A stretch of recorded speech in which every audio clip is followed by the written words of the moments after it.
Olá, começa agora o programa Fatos em Foco, a sua revista eletrônica com notícias e entretenimento. Eu sou Maria Alice Dias e você vai ver agora os principais destaques de hoje. Após 16 anos, a Força Aérea Brasileira passa a operar o mais moderno caça de combate da América Latina. A cidade de Viena, conhecida por seus belos espetáculos, adapta concertos para pessoas com demência. Vamos conhecer a história da iguaria mais tradicional desta época do ano, o panetone. Depois de 16 anos, o projeto saiu do papel e a Força Aérea Brasileira passou a contar com o mais moderno caça de combate da América Latina. Olha só. São os caças Gripen, fabricados pela sueca Saab, comprados pelo país em 2014, que vão operar na base aérea de Anápolis, em Goiânia. As 4 primeiras unidades foram entregues no ano passado. O pacote inicial previa a entrega de 36 destes jatos supersônicos até 2027, mas a encomenda foi ampliada para 40 aparelhos. A aeronave pode receber diversos tipos de mísseis de curto e longo alcance, bombas e mísseis guiados por laser, radar ou sistema eletroóptico para o emprego contra alvos no céu, terra e mar. O contrato prevê a transferência de tecnologia, o que vai garantir que o Brasil produza os seus próprios caças, capazes de voar 2.400 km por hora. O Gripen vai substituir aos poucos os americanos F-5M, que precisaram passar por várias reformas e hoje nem lembram os primeiros aparelhos que foram vendidos ao Brasil 47 anos atrás. Mesmo assim, é mais lento que os novos aparelhos, que chegam sem necessidade de reparos. Neste voo teste, por exemplo, realizado em abril deste ano, com um piloto sueco e um brasileiro, a viagem de 883 quilômetros de distância entre os aeroportos de Navegantes, em Santa Catarina, e Gavião Peixoto, no interior de São Paulo, demorou apenas 49 minutos. Para se ter uma ideia melhor do que pode ser feito, para sair do Rio de Janeiro e chegar em São Paulo, ou vice-versa, estes caças demorariam apenas 12 minutos. Quase metade dos municípios brasileiros tinha como principal atividade econômica em 2020 a administração, defesa, educação e saúde públicas e seguridade social. Nos estados do Acre, Roraima, Amapá e Paraíba, o percentual de municípios dependentes da administração pública superou 90%. Por outro lado, o Paraná teve apenas 7% dos municípios com a economia dependente da administração pública. De acordo com dados divulgados nesta sexta-feira pelo IBGE, que abrange o ano de 2020, dos 275 municípios que tinham a indústria de transformação como atividade principal, 220 estavam nas regiões Sudeste e Sul. Mato Grosso teve o maior percentual de municípios dependentes da agricultura, seguido por Mato Grosso do Sul e Paraná.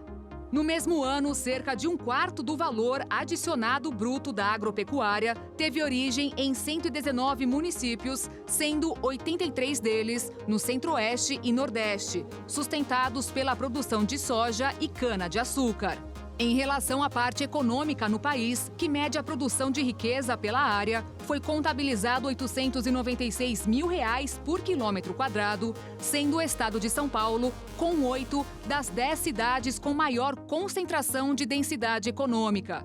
Osasco em primeiro, com R$ 1 bilhão e 175 milhões de reais, seguido por São Caetano do Sul, Barueri e, em quarto, a capital paulista. Já o município de Canaã dos Carajás, no estado do Pará, foi o que registrou o maior PIB per capita do país, com R$ 591.101,11, puxado pela extração de minério de ferro. Em segundo lugar, a cidade Selvíria, em Mato Grosso do Sul. Depois, Louveira, em São Paulo. Entre as capitais, Brasília teve o maior, enquanto Salvador registrou o menor resultado. O PIB per capita brasileiro foi de R$ 35.935,74. Um grupo técnico de direitos humanos propôs o pagamento de pensão para as crianças órfãs da Covid-19. A ideia é que o auxílio seja pago como aconteceu entre vítimas da microcefalia, uma consequência do Zika vírus. Os integrantes do grupo responsável por analisar políticas públicas voltadas para crianças e adolescentes incluíram no relatório final a possibilidade do governo criar uma pensão para os órfãos da Covid-19. A proposta envolveria um benefício mensal a crianças e adolescentes de famílias de baixa renda que perderam os pais ou responsáveis por causa da pandemia. Organizações estimam que o número pode chegar a 282 mil órfãos da doença. A ideia é que o auxílio para essas crianças e adolescentes seja pago semelhante ao que ocorreu entre vítimas de microcefalia em decorrência do Zika vírus. O grupo constatou que houve um corte superior a 80% nas verbas destinadas aos direitos da criança e do adolescente, se comparado ao previsto para este ano, e o que foi gasto em 2018, quando 203 milhões de reais foram destinados para a área. A equipe de transição propõe no relatório a necessidade de recomposição imediata dessas verbas, inclusive com o remanejamento do texto atual da Lei Orçamentária Anual, ainda em discussão no Congresso Nacional. E vale a pena prestar atenção em algumas ações classificadas como do bem.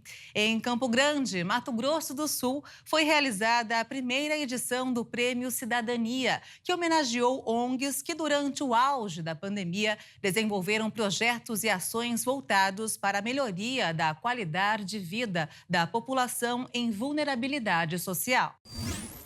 No auge da pandemia, o trabalho desenvolvido pelas organizações da sociedade civil foi fundamental.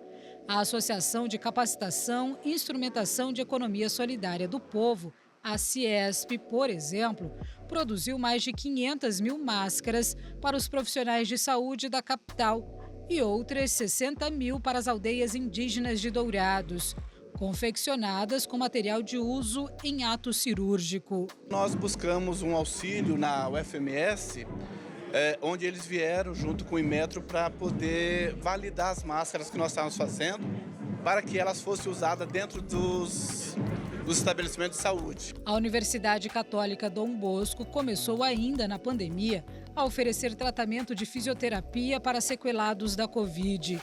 Produziu e distribuiu álcool em gel quando o produto esteve em falta.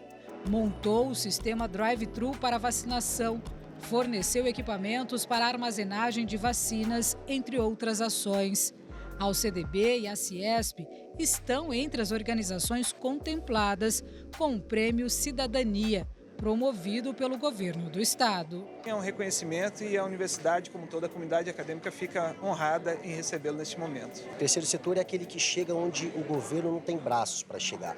E na pandemia, a atuação do terceiro setor foi fundamental. Foram essas organizações que muitas vezes prestaram assistência social, levaram alimentos, conforto, levaram paz emocional para essas pessoas que estavam tão aí sofridas com a pandemia. Das 55 organizações inscritas na primeira edição do Prêmio Cidadania Sul-Mato-Grossense, foram contempladas 29 instituições, 20 da capital e 9 do interior do estado. São entidades que desenvolveram ações de cidadania e sociais durante a pandemia.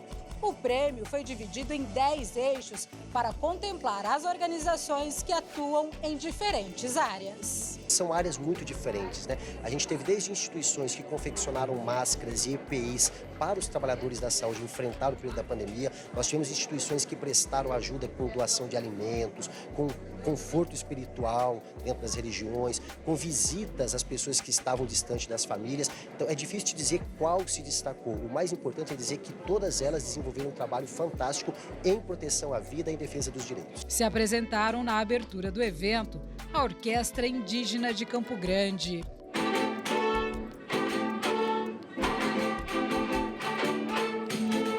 E o coral As Vozes da Periferia. 2 projetos desenvolvidos por organizações diferentes que também foram premiadas.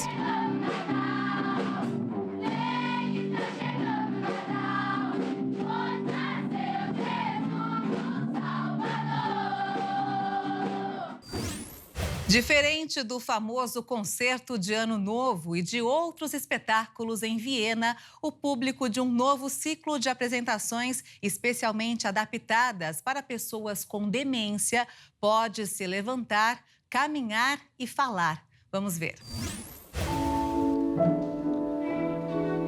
Viena é conhecida por seus belos concertos de Ano Novo e outros espetáculos, mas esta série de 6 apresentações foi preparada para um público muito especial, pessoas que vivem com demência. It is really tailor-made for the special needs of persons. É realmente feito sob medida para as necessidades especiais de gente que sofre com demência, o que significa que ela pode se movimentar durante o show. Não há um protocolo rígido como em apresentações regulares.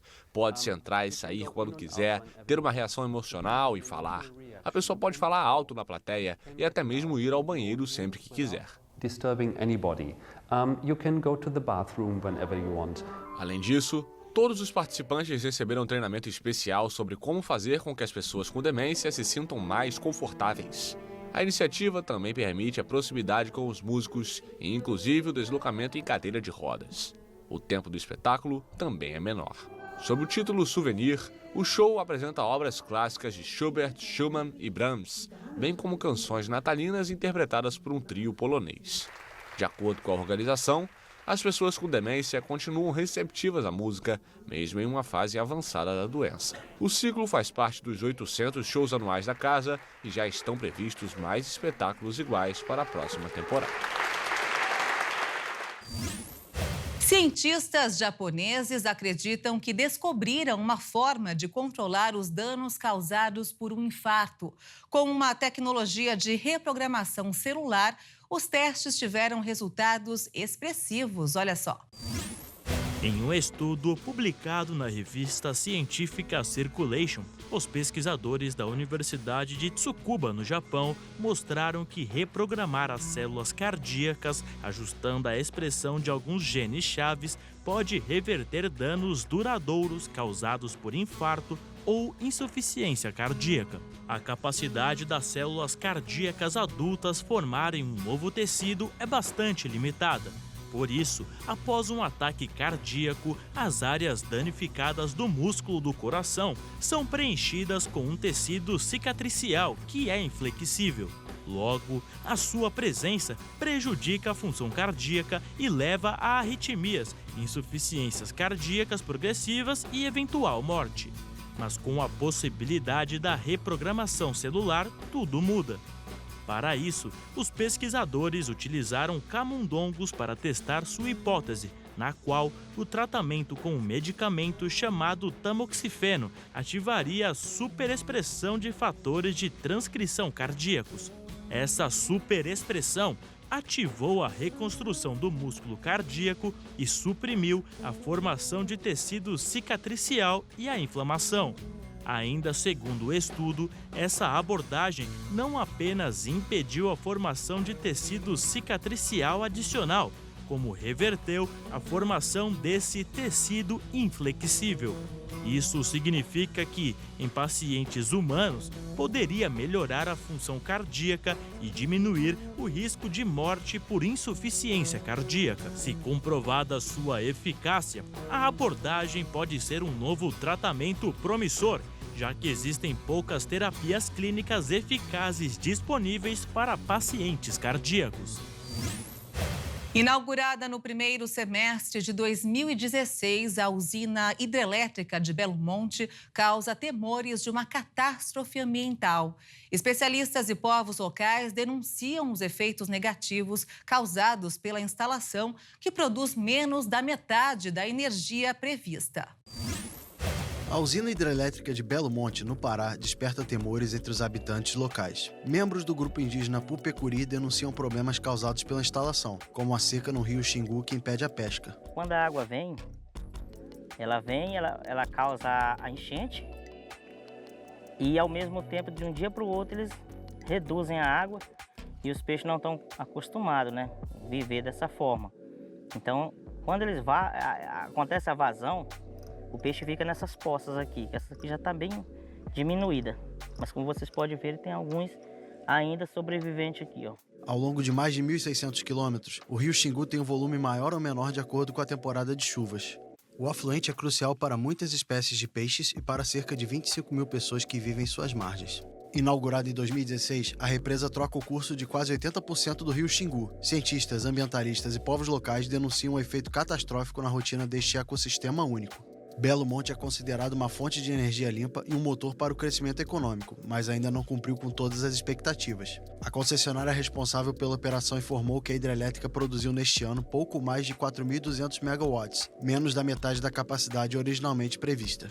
De acordo com o estudo publicado pela revista Science, as emissões de gases de efeito estufa triplicaram na região depois da construção de Belo Monte, principalmente devido ao gás metano liberado pela seiva decomposta no fundo do reservatório. Durante uma reunião de cúpula da ONU no Canadá, quase 200 países firmaram um acordo para preservar a biodiversidade do planeta e desenvolver ações de preservação ambiental para evitar a extinção em massa de espécies de animais. A partir do acordo, os países deverão criar medidas para até o ano de 2030 proteger pelo menos 30% do planeta. Atualmente, menos de 20% das terras estão sob proteção. O projeto também tem como intuito proteger povos indígenas, que são guardiões de pelo menos 80% da biodiversidade da Terra. Além disso, o acordo estabelece a liberação de 30 bilhões de dólares em ajuda anual para os esforços de conservação dos países em desenvolvimento. O acordo foi considerado histórico e tem como objetivo reverter décadas de destruição ambiental, que ameaça as espécies e os ecossistemas do mundo todo. A reunião aconteceu 4 anos depois do último acordo e após quase 2 semanas de negociações intensas e difíceis. A proposta inicial foi apresentada pela China, país que preside a reunião. A única nação que se opôs à medida foi a República Democrática do Congo. Mas como os diversos chefes de Estado foram a favor, a proposta dos chineses foi aprovada pelos membros do Convênio sobre Diversidade Biológica. Segundo alguns chefes de Estado, o texto aprovado é um passo adiante importante na luta para proteger a vida na Terra, mas não será suficiente, já que o acordo anterior, assinado no Japão em 2010, não alcançou quase nenhum de seus objetivos. A China também estabeleceu o compromisso de dedicar à biodiversidade parte do atual Fundo para o Meio Ambiente Mundial, órgão considerado insuficiente pelos países mais vulneráveis. A COP15, Conferência das Nações Unidas sobre a Biodiversidade, ganhou um grande toque artístico na edição deste ano. Um dos destaques do evento é um robô planta gigante, que mede mais de 5 metros de altura, olha só. Arte e ciência podem andar juntas? A COP15, Conferência das Nações Unidas sobre a Biodiversidade, mostra que sim. Um dos destaques do evento que acontece em Montreal, no Canadá, é o robô planta gigante Econário, fruto de uma parceria entre o artista Thijs Bisteker e a cientista Adriana De Palma. A obra mede 5,5 metros de altura e foi construída com aço reciclado. O Econário, que conta com dados do Museu de História Natural de Londres em sua programação, quer encorajar as conversas para a proteção da biodiversidade ao redor do planeta. Nós estamos vendo o Econário e ele é o termômetro do que vai acontecer na COP15. Se as negociações evoluírem, o Econário vai crescer. Se regredirem, ele vai diminuir de tamanho.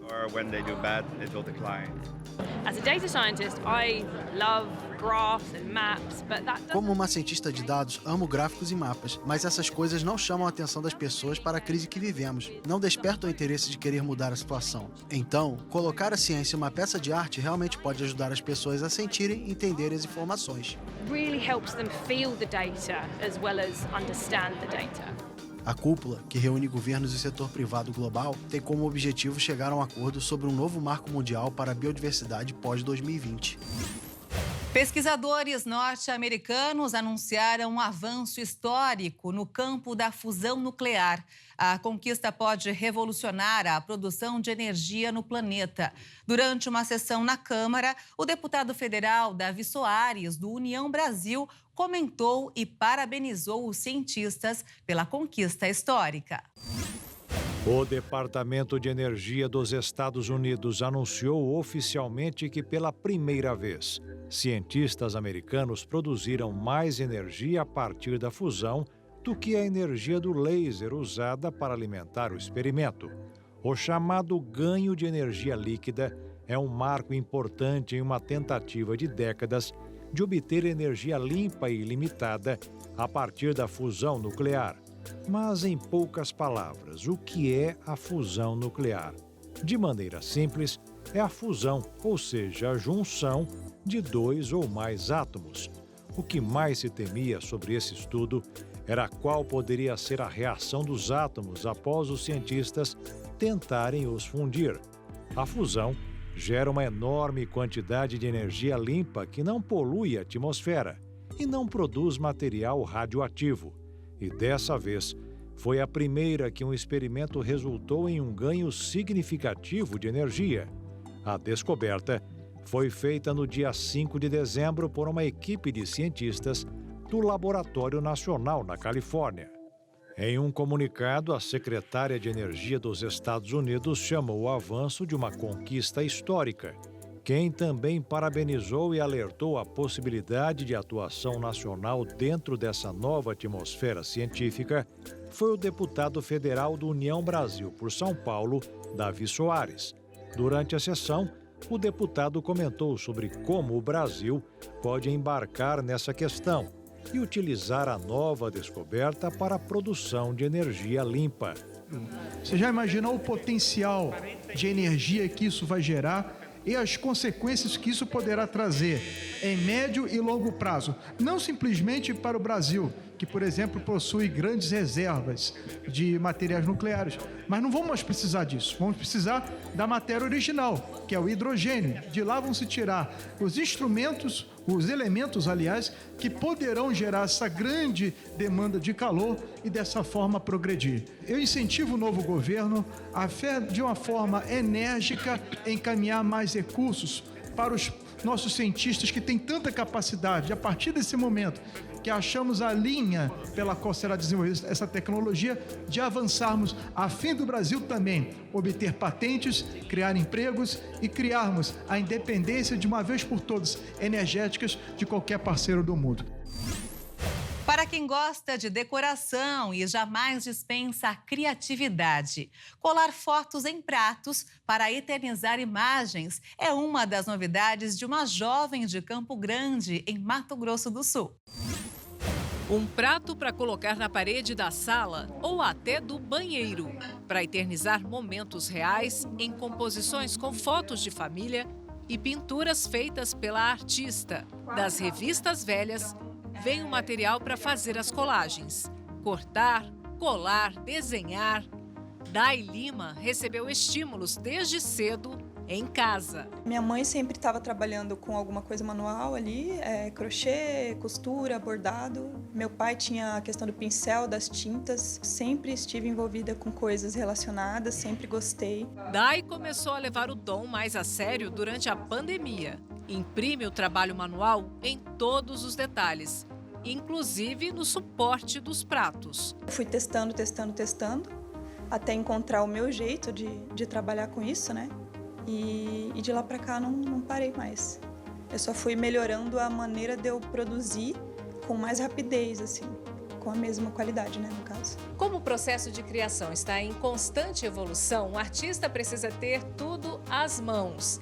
Aqui, a Dai criou esse varal com várias frases que ela achou interessante, foi separando e que servirão para os futuros trabalhos de colagem. As mensagens também compõem quadros elaborados com a mesma técnica. Estilo, elegância, detalhes. Um prato à mesa nunca será um simples prato para a jovem artista. A arte de cultivar flores e plantas em casa tem aumentado muito. Além de deixar o ambiente bonito e agradável, ajuda no equilíbrio e na saúde mental de muitas pessoas. O cultivo de flores e plantas em casa aumentou durante a pandemia. Segundo especialistas, elas ajudam a aliviar a ansiedade e a depressão. Cuidar dessas mocinhas se torna um alívio e um passatempo, mas é preciso estar atento a como mantê-las. Pois bem, diante desse aumento durante o período da pandemia, na busca pelo cultivo de plantas, a gente veio hoje a uma floricultura. Quem está aqui com a gente é a Regiane, ela vai dar algumas dicas para o pessoal que está em casa de como cultivar, de como mexer aí nas suas plantinhas. Regiane, eu gostaria que você falasse para a gente inicialmente como é que que é geralmente, qual a planta, né, que as pessoas têm mais procurado aqui com você? Ultimamente, as plantas que estão saindo mais são plantas de interior, né, para dentro de casa. Temos aqui a jiboia, né? Temos a planta jiboia, que é uma planta de fácil de cultivar, é uma planta de sombra, né? As pessoas têm usado bastante dentro de casa, nas salas, nas áreas externas, né, com sombra. Então, assim, tem sido uma planta que está saindo bastante. Ultimamente, a jiboia tem saído bastante. E como que é o cultivo, geralmente, o pessoal que tem essas plantas em casa, que desejam também até mesmo adquirir, né, para poder deixar o ambiente mais bonito ali, como que ela deve estar fazendo o cultivo dessas plantas? Então, essa planta aqui ela é uma planta de fácil cultivo. Ela é uma planta que pode ser regada 2 vezes na semana. É uma planta que gosta de bastante luminosidade, né? E local bem arejado, né? Local que deixa a janela aberta, né? Bastante claridade. Sim. Ela tem uma variedade, né? Tem bastante variedade dessa planta jiboia, né? Tem outras espécies dela, né? Que jiboia, tem a N-Joy, tem a prateada, né? E são plantas assim que elas crescem bastante, né? Ela é muito fácil de cultivar. Regando 2 vezes na semana é o suficiente. Outras plantas que têm saído bastante para ambientes internos são a lírio da paz, samambaia e essa que parece hortelã, porém possui outro nome, dinheiro em penca. Para ambientes externos, Regiane indica a Croton. É uma planta que ela é de sol pleno, né? Pode ser cultivada também à meia sombra, mas o sol pleno ela fica bem mais bonita, cheia de cor, né? Tem uma diversidade de cores. Ela é uma planta que você pode regar ela 2 vezes na semana. Se o tempo estiver bem quente, até 3 vezes na semana. É uma planta bastante resistente, né? É uma das que você pode cultivar lá no ambiente de sol. A outra que você estava dizendo é a lambari, porém ela recebe outro nome também, né? Sim, ela é a Trandescantia zebrina, né? Roxa. Também tem várias espécies dela também, né? Mas é uma planta também bastante resistente, uma planta de crescimento rápido, né? Uma planta pendente. E os cuidados dela também 2 vezes na semana você pode fazer a rega dela. Olha, e se você é aquele tipo de pessoa que gosta de ter uma planta em casa, mas não quer ter muito trabalho, a Regiane indicou essa daqui, ó, a pata de elefante. Uma planta de sol pleno, ou seja, que precisa tomar bastante sol, mas que pode ser também cultivada à meia sombra ou dentro de casa. E o melhor ainda, não precisa de muita rega, ficar regando constantemente ela. Você pode deixar ela ali e esquecer. A outra é os cactos que são muito conhecidos por nós, tem de todos os tamanhos e que eles gostam bastante aí mesmo de sol, tá bom? Tem que tomar bastante sol a questão dos cactos, mas não precisa de muitos cuidados como as outras plantas. Se está em dúvida sobre em qual local da casa colocar a sua planta, você pode optar pela costela de Adão, que se adapta aos ambientes internos e externos. A dica é regar sempre em abundância qualquer tipo de planta para deixar a água escorrer, não somente borrifar. Quando a gente ouve falar em suculentas, já remete a algo que é comestível, porém essas plantinhas não são. E segundo a Regiane, elas costumam dar um pouco mais de trabalho na hora do cultivo. Como é que deve ser feito esse cultivo, então, das suculentas em casa, Regiane? O pessoal tem comprado bastante também, né? E geralmente utiliza mais em ambientes fechados. Você estava falando que tem que ter cuidado com isso, né? Isso mesmo. As suculentas, elas são plantas que elas precisam do sol. No mínimo 3 horas de sol para que ela fique bem, né? É uma planta que ela é mais gordinha, né? A folha, então como ela acumula água, tem que ter cuidado com a rega. Então molhar ela 1 vez na semana ou a cada 10 dias, uma rega abundante, né? Para você ter sua suculenta bonita. Você estava falando que se regar demais dá problema. Sim, mesmo com um substrato bom, se você regar a suculenta demais, ela vai apodrecer. Ela não aguenta acúmulo de água nas raízes. Um hobby que contribui para a saúde mental e proporciona a sensação de conforto e paz, além de deixar os ambientes mais bonitos e aconchegantes. Com tantas variedades, basta selecionar a sua. Uma mudança tecnológica no método de colheita de uvas e azeitonas tornou o estado de Minas Gerais referência na produção de vinho e azeite. No final dos anos 90 e no começo dos anos 2000, a colheita dos vinhos tradicionais era feita no verão, um período de muita chuva na região. Praticamente toda a colheita de uvas sofria com fungos e contaminação, e por esse motivo, o resultado final era um vinho de baixa qualidade. Com o passar do tempo, uma empresa de pesquisa agropecuária de Minas Gerais desenvolveu na região a tecnologia de dupla poda da videira. Esse método possibilitou a inversão do ciclo, permitindo que a colheita fosse feita no inverno, período mais seco. Isso facilitou as uvas a crescer mais devagar. Com isso, as uvas passaram a crescer mais devagar e conseguiram acumular mais açúcar, além da colheita ser realizada em uma época praticamente sem chuva. O trabalho da empresa foi tão revolucionário que pôde ser reconhecido internacionalmente, rendendo vários prêmios e gratificações. Mas não é só na produção do vinho que a região vem se destacando. Com os produtores de azeite tem ocorrido processo semelhante. Durante os últimos 15 anos, foram desenvolvidos métodos baseados em culturas de outros países para estimular os agricultores locais a cultivar. O cultivo de oliveira também mudou hábitos e realidade de pequenas cidades do sul de Minas. Além de o produtor local aprender novas técnicas e realizar sua atividade com excelência, o turismo na região tem aumentado por causa do azeite e do vinho. O clima da região serrana também favorece por não ser muito quente, porque se plantar uma oliveira em uma região diferente dessa, vai florescer, mas ela dará poucos frutos. Segundo produtores da região, agora o foco é a sustentabilidade. Nos próximos anos, eles passarão a produzir com menos uso de defensivos e com novas técnicas de agricultura regenerativa.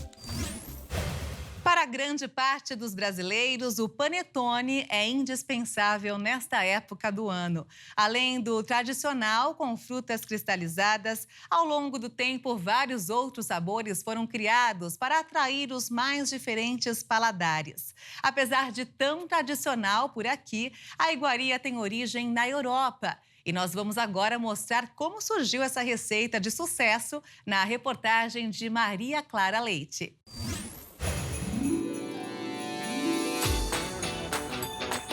Quando o Natal se aproxima, ele é presença garantida no café da manhã ou da tarde, sobremesa, no almoço ou jantar. E um dos presentes mais cotados pelos brasileiros. Tem essa sensação de família, de infância, de aquele tempo que a gente se reúne.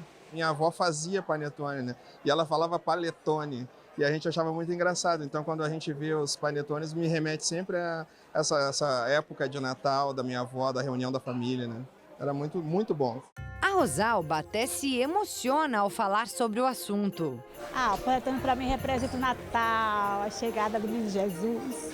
Que maravilhoso! Eu amo o panetone. O Brasil é um dos países que mais consomem o produto em todo o mundo. E essa é mais uma paixão nacional que chegou ao país com os imigrantes italianos. Diz a lenda que o panetone nasceu em Milão depois do erro de um padeiro. Na véspera de Natal, o homem teria se enganado ao jogar frutas na massa de pão e, para consertar a falha, acrescentou ingredientes que formaram o que hoje conhecemos como panetone. Na maioria dos casos, são os padeiros que confeccionam os panetones. Mas aqui nessa padaria famosa na região central de São Paulo, onde estamos hoje, é um pouquinho diferente. São os confeiteiros, os autores da obra. E são eles que vão nos mostrar como é que é a produção dessa iguaria. Primeiro, eles preparam a massa, que é muito bem misturada nesta batedeira industrial. E os ingredientes? Água, farinha, fermento e essa mistura especial que já vem pronta. Mas eu vi aqui também, Luiz José, que tem essa essência de panetone. Essa daqui vai em qual momento? Essa daqui, a pré-mistura já vem com a essência. A gente coloca um pouquinho só para dar mais um sabor a mais. Aí são acrescentadas as frutas cristalizadas ou as gotas de chocolate. Depois dele pronto, ainda vai recheado com a trufa. E fica irresistível. Por aqui, os panetones são produzidos o ano todo. Só que aí tem aquela data específica, final do ano, a época sazonal. A partir de novembro a gente já começa a produção já de panetones, exposições, que a época já chega natalinos, aí já retoma já nossas bastante encomenda, exposições para de vendas. E nos dias que antecedem o Natal, a Bela Paulista produz cerca de 1.000 unidades por dia. E a expectativa é de que mais de 30.000 panetones sejam vendidos até o dia 25 de dezembro. Em todo o país, a Associação Brasileira de Supermercados prevê alta de 10% nas vendas do produto nesse mês, em comparação com o mesmo período do ano passado. E esse casal deve contribuir para que essa meta seja alcançada. Provavelmente a gente vai comprar alguns, né? Todo ano a gente sempre dá para alguém, né? Ou a gente recebe ou a gente dá. Panetone vale como presente também, com certeza. Para presentear, além dos tradicionais, tem vários outros sabores. O maracujá, limão e além deles também, a gente também faz também os minis de doce de leite, mini trufado de chocolate. São opções para todos os gostos e bolsos. A Rosalba já deu alguns de presente. Agora está só esperando ganhar o dela. Quem sabe, né? Daqui pro dia 25 a gente não ganha um panetonezinho.